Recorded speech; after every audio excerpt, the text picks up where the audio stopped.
আপনারা যেটা বললেন যে বিগত 1 মাস যাবৎ তাপপ্রবাহ অব্যাহত রয়েছে, বিশেষ করে গত মাসে আপনার অতি তীব্র থেকে তীব্র এবং মৃদু মাঝারি সকল রকমের তাপপ্রবাহই বিভিন্ন সময়ে হয়েছে। তো গতকালকে পর্যন্ত ঢাকা, রাজশাহী, খুলনা এবং বরিশাল বিভাগে মৃদু থেকে মাঝারি ধরনের তাপপ্রবাহ ছিল।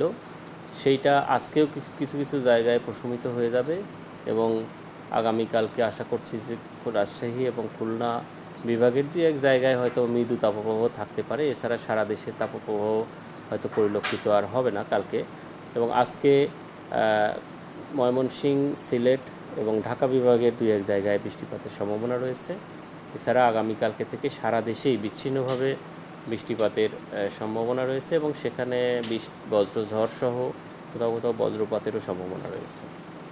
গতকালকে 24 ঘন্টায় ময়মনসিংহে 83 মিলিমিটার এবং নেত্রকোনায় 67 মিলিমিটার বৃষ্টিপাত সর্বোচ্চ হয়েছে।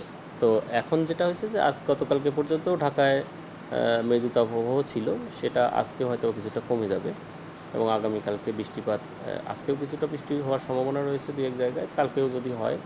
এবং আগামী এক সপ্তাহ আমি বলতে পারি যে বিভিন্ন জায়গায় বিভিন্ন সময়ে, বিশেষ করে একটা বিষয় মাথায় রাখতে হবে যে এই সময়ের যে বৃষ্টি সেটা কিন্তু বর্ষাকালের বৃষ্টির মতো নয়। এটা ডিউরেশন খুব বেশি হয় না, আধা ঘন্টা থেকে 2 ঘন্টা, ম্যাক্সিমাম হয়তো 2.5 ঘন্টা এরকম হতে পারে। তো সেই কারণে বৃষ্টি হওয়ার পরেই কিন্তু আবার দেখবেন যে রৌদ্র উঠে গেছে। তো এই জন্য এই সময়ে যে বৃষ্টি হলে যে টেম্পারেচার যে একদম ফল করে যাবে তা কিন্তু নয়। তারপরেও বিগত সময়ে যে ধরনের তাপমাত্রা ছিল, এখন এই বিচ্ছিন্নভাবে বৃষ্টি কিছু কিছু সময় পরে হলে তখন দেখা যায় যে তাপমাত্রা কিছুটা কমে আসবে।